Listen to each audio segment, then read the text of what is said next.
صلوا عليهم وسلموا تسليما أبلغ العلام كشفت بجمالهم حسنت جميع خصالهم صلوا عليهم له لا إله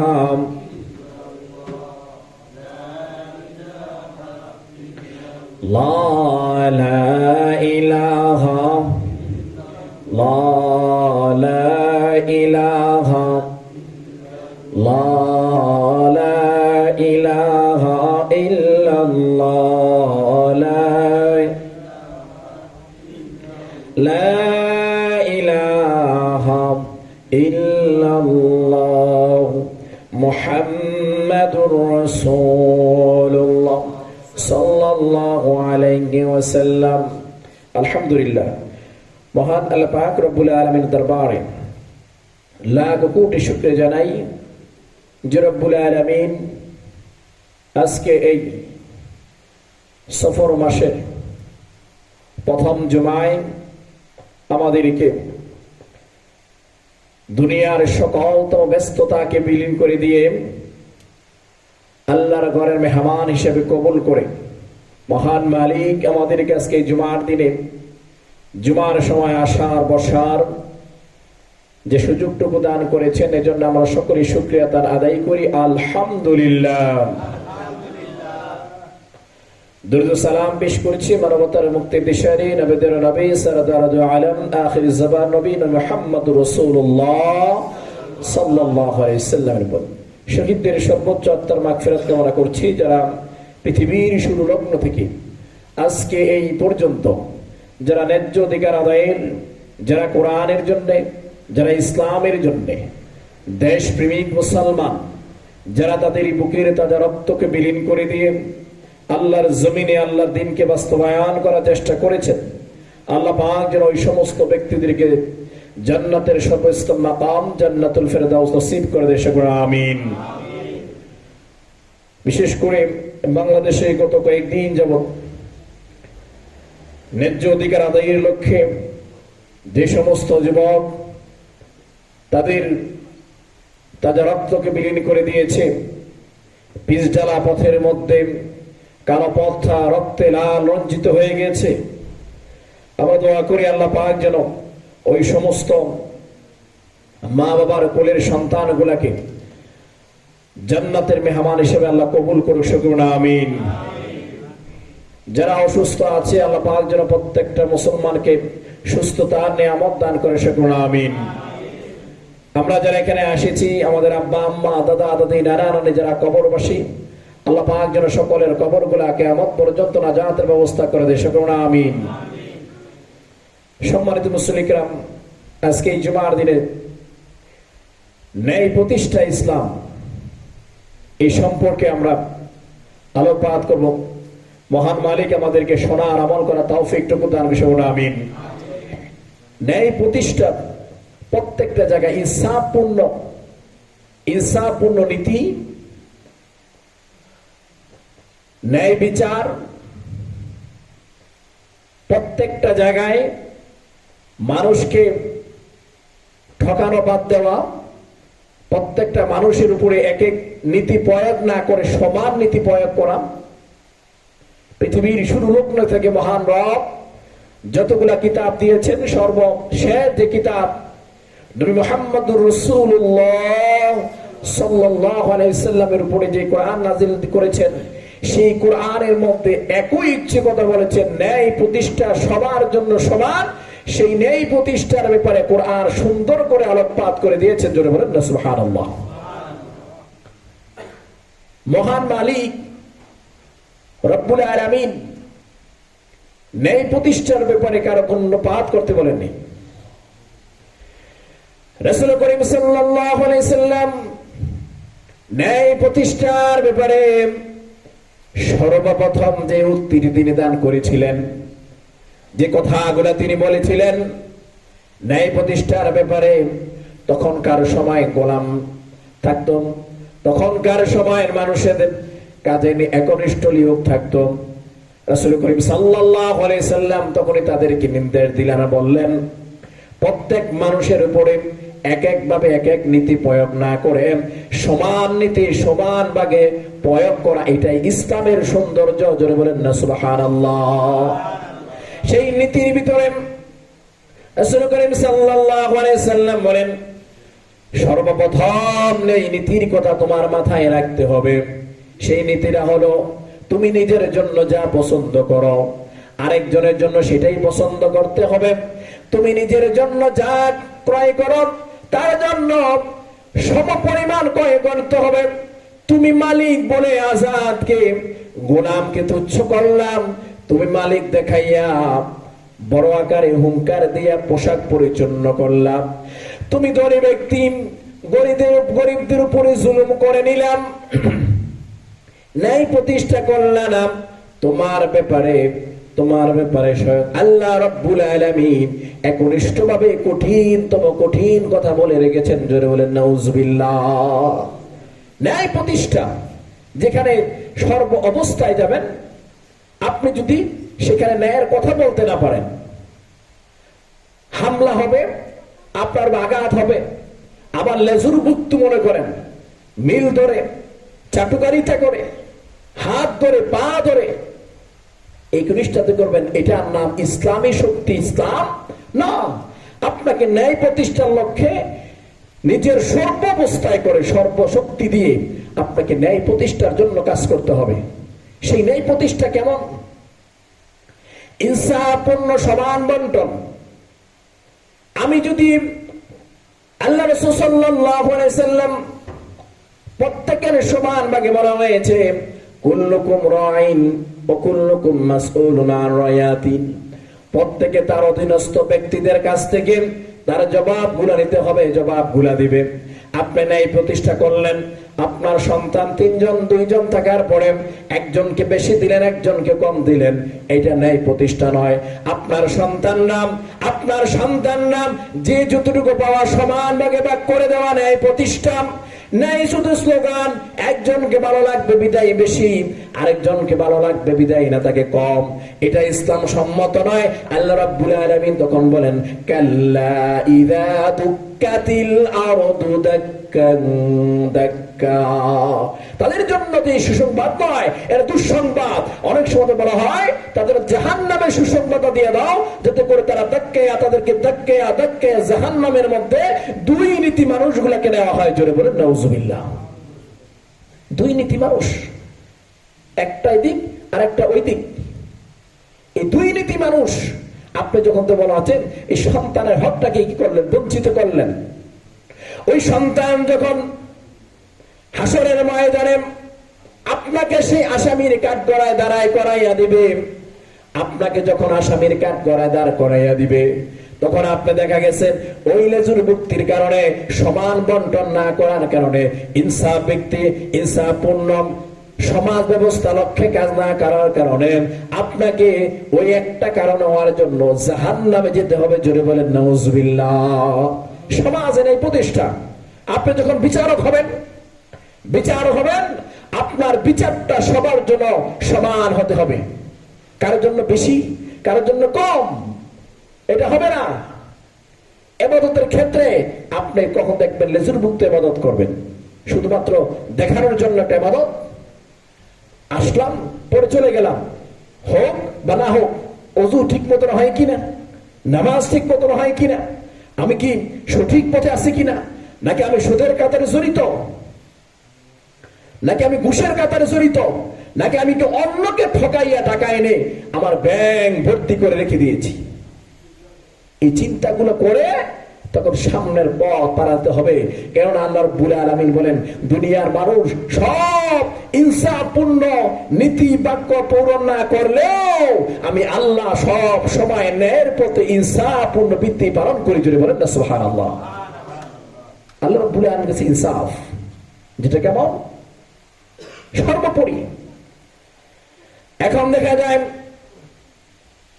আমি যে দায়িত্ব নেওয়ার জন্য পাগল হয়ে যাই, আমি দায়িত্ব নেওয়ার জন্য উন্মুখ হয়ে যাই, কিন্তু আমি যদি আমার দায়িত্বটা সঠিকভাবে পালন করতে না পারি, আমার দায়িত্বটাকে সম্পূর্ণরূপে সঠিক আওয়াজে নিতে না পারি, তাহলে আমার পরিপূর্ণ দায়িত্বের জন্য আমাকে হিসাব দিতে হবে, আমাকে জবাব দিতে হবে। রাষ্ট্রের যিনি প্রধান থাকবেন, রাষ্ট্রের প্রত্যেকটা কাজ, প্রত্যেকটা নিয়ম নীতি যখন আপনাকে ধরাইয়া দিবে, যখন আপনি সঠিকভাবে দিতে পারবেন না, এতগুলা নয়, একটা বিন্দু পরিমাণ যদি আপনার এদিক এদিক হয়ে যায়, তাহলে আপনাকে অবশ্যই অবশ্যই ওইটার জন্য হলো জাহান্নামে হতে হবে। জোরে বলেন নাউজুবিল্লাহ। চোখ কান সব দেওয়া আছে, এরপরে যখন আপনি ইসলামকে পরিপূর্ণ মনে করেন না, আপনাকে দেখা যায় মসজিদের ভিতরে এর এক, মসজিদের বাইরে গেলে আরেক। মসজিদের ভিতরে আসলে আপনার সব দুনিয়াদারি ভুলে যায়, আল্লাহ ছাড়া কেউ নাই, এখানে আমাকে সেজদা আল্লাহকে করতে হচ্ছে, আমি এখানে মানুষের সাথে দুর্ব্যবহার করা যাবে না, আমাকে কাউকে গালি দেওয়া যাবে না, আমি সব একে মনের ভিতরে এখানে মসজিদে আসছি। কিন্তু মসজিদ থেকে যখন বাইরে হয়ে যায়, তখন আমার মসজিদের নীতিগুলো এক এক করে চলে যায়। এটি হচ্ছে তৌহিদ নীতি, এটা সমান বিচার নয়। আমি আমার দেহের সাথে, আমি আমার নফসের সাথে, আমি আমার কলমের সাথে এগুলো আমি পরিপূর্ণভাবে বিনষ্ট করতেছি। জোরে বলেন নাউজুবিল্লাহ। এটা নয়, আপনাকে ইসলামকে পরিপূর্ণ মনে করতে হবে। আপনি যে দায়িত্ব নিচ্ছেন, এই দায়িত্বটা আপনি কতটুকু পালন করছেন? আপনি কি ন্যায়পূর্ণ, আপনার যে অধীনস্থ কর্মচারী আছে, আপনি কি তার এই অধীনস্থ কর্মচারীদের বেতন সঠিক মতো আদায় করতেছেন কিনা? আপনি কি তার উপরে প্রেসার ক্রিয়েট করছে কিনা, জুলুম করছেন কিনা? আপনি কি আপনার সন্তানদেরকে পরিপূর্ণ দ্বীন ইসলামের কোন শিক্ষা দিচ্ছেন কিনা, নাকি তার উপর দহিত্য ব্যবহার করছেন? অনেকে বলেন যে আমার সন্তান 2-3টা হলেন, একটাকে মাদ্রাসায় পড়ে কোরআন পড়াবো, আরেকটাকে ইঞ্জিনিয়ার ডাক্তার বানাবো। ও মুসলমান, ওই সন্তানগুলা যখন আপনাকে হাসরের ময়দানে কাঠগড়ায় দাঁড়া করাইয়া দিবে, আর বলবে আল্লাহ আমি আমার এই সন্তানটাকে যখন আমি কোরআন পড়াইছি বা কি পড়াই নাই, ওই সন্তানগুলা যখন দাঁড়ায় যাবে, তাহলে আমরা তো বাবার সন্তান ছিলাম, আমরা বাবার সন্তান, শুধু এক ভাইকে আমাদের কোরআন পড়িয়েছে, বাকিগুলাকে কোরআন পড়ানো হয় নাই। ইনসাফ পূর্ণ নীতি হয় নাই। ইনসাফ পূর্ণ নীতি না হওয়ার কারণে ওই একটা কারণ হলো আপনাকে জাহান্নামী হতে হবে। জোরে বলেন নাউজুবিল্লাহ। এতটা সহজ নয়। আপনি ভাগ করে দিবেন, তাহলে আপনি এই সন্তানটাকে বলা হচ্ছে যে হয় না, আপনাকে প্রত্যেকটা সন্তানকে সমানভাবে কোরআন শিক্ষা দিতে হবে, হাদিস শিক্ষা দিতে হবে। দ্বীনি ইলম কি জিনিস, ইসলাম কি জিনিস, কোরআন কি জিনিস, সব পরিসর্ব অবস্থায় সব কিছু এক এক করে সঠিকভাবে সঠিক নিয়ম করে শিক্ষা দিতে হবে। তাহলে আপনি পরিপূর্ণ মুসলমান, তাহলে আপনি আপনার সন্তানদের উপরে ইনসাফপূর্ণ নীতি বাক্য প্রয়োগ করলেন। জোরে বলেন না সুবহানাল্লাহ। আমি আমার যে দায়িত্ব, এই দায়িত্বকে ভুল খাত করতে চাচ্ছি, আমি আমার দায়িত্বটাকে সঠিকভাবে পালন করছি না। রাষ্ট্রের শুরু থেকে আগেরকার ইসলামী রাষ্ট্র যেভাবে কায়েম হয়তো, ইসলামী রাষ্ট্র আর গোজামিলের রাষ্ট্র এক হতে পারে না।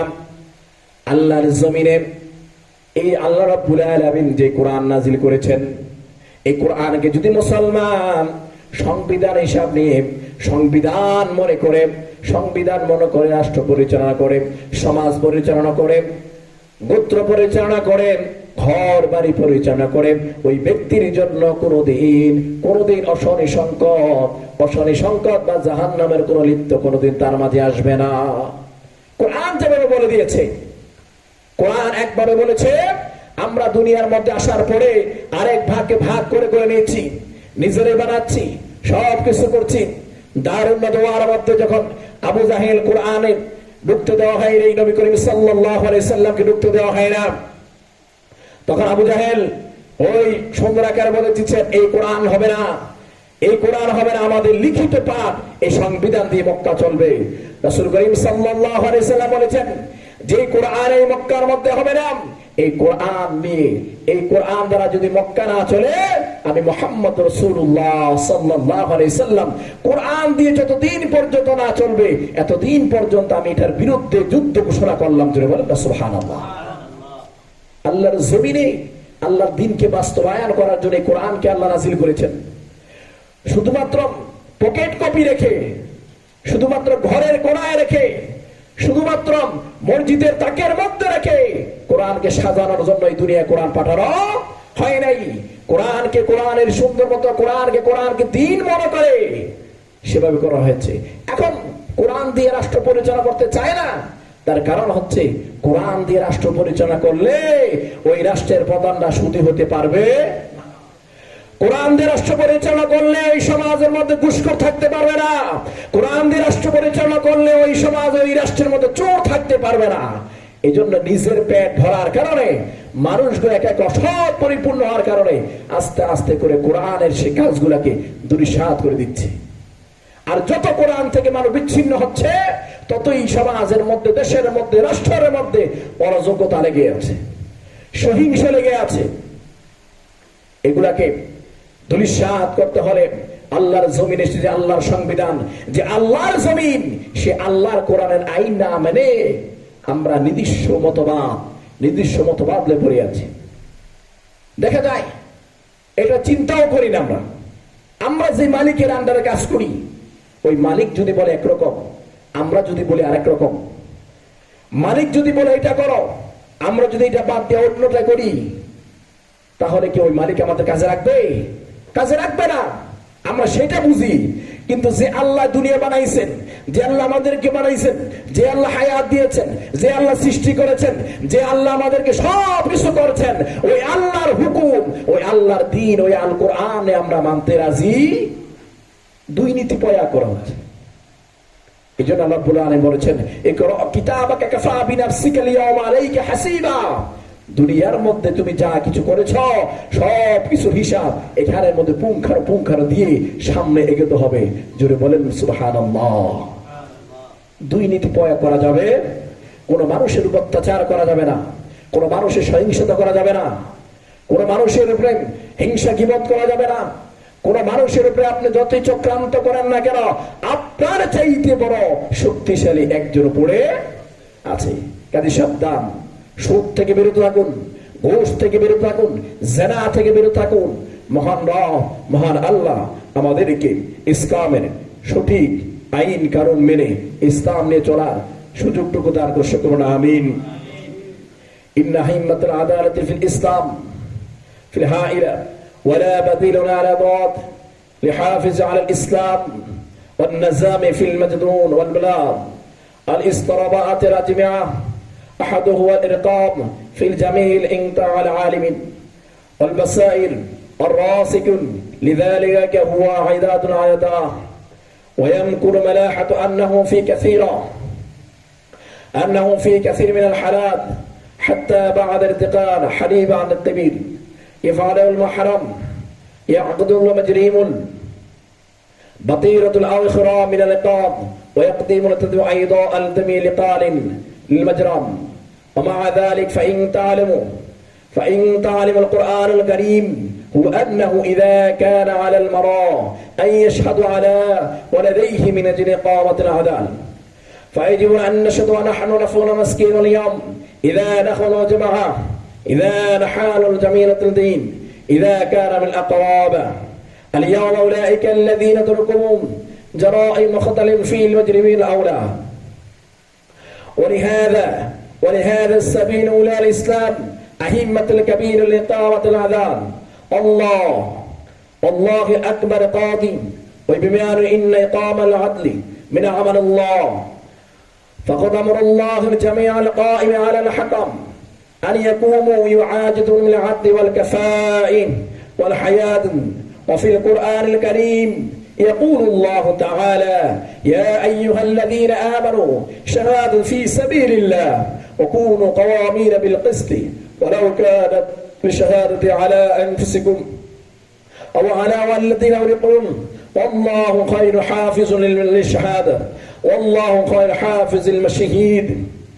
سواء بنيانكم لعلكم تقسطون ولا تتبعوا سواء وإن كنتم عاجبتم الحق فاذكروا إن الله خبير بما تعملون. فيقول الله تعالى في مكان واحد: يا أيها الذين آمنوا كونوا شهادة في سبيل الله ولا يجرمنكم عداوة وقوم على الظالم أنت دائما حق عداوة وهذا الفرق إلى التقوى وأن تطاعوا الله وما تفعلوا فإن الله به خير. كان الحادث عمر الله فاروق رضي الله تعالى عنه قال رسول الله صلى الله عليه وسلم: أمر بائس قادر شريع في ضوائر الأنجية المذكورة لا تنفذون، هي معقوبة ولا تدخل في تراعي الجماعة ولا تسلم ولا تبغوا للطائن أمر من شعار ولا تعدوا بين اثنين وهما غضب النفس. الإسلام هو الدين المسلم والعالمية وتعاليم العالم جدا. من أهم تعاليم الإسلام إقامة العدل في مجتمعه والأوطان من عند الله تعالى، كما جاء العديد من أيام من أنبياء عليهم السلام إلى الله العالم: وإن المسؤولة راشد بين الواجد أو خاطئ التي أعطاها الله لكم منها هي إقامة العدل. ويأمر الله تعالى عمل جميع الأنبياء على إقامة العدل في البلاد والنجاح في ذلك. إن تعليم العدالة في الإسلام هو تعليم لا إقرار عليه، ولا يمكن لكل صاحب غير مسلم أن يقدروا إن إقامة العدل في العالم هو عهد المجنون النبي الكريم. وقال رسول الله صلى الله عليه وسلم: وقد استمع إلى أن يقوم العدل في كل مكان. إن هذا المدين في القرآن الكريم هو ضماد عظيم لحفاظ على الإسلام والولاء. بارك الله لنا ولكم في القرآن العظيم. جل سنة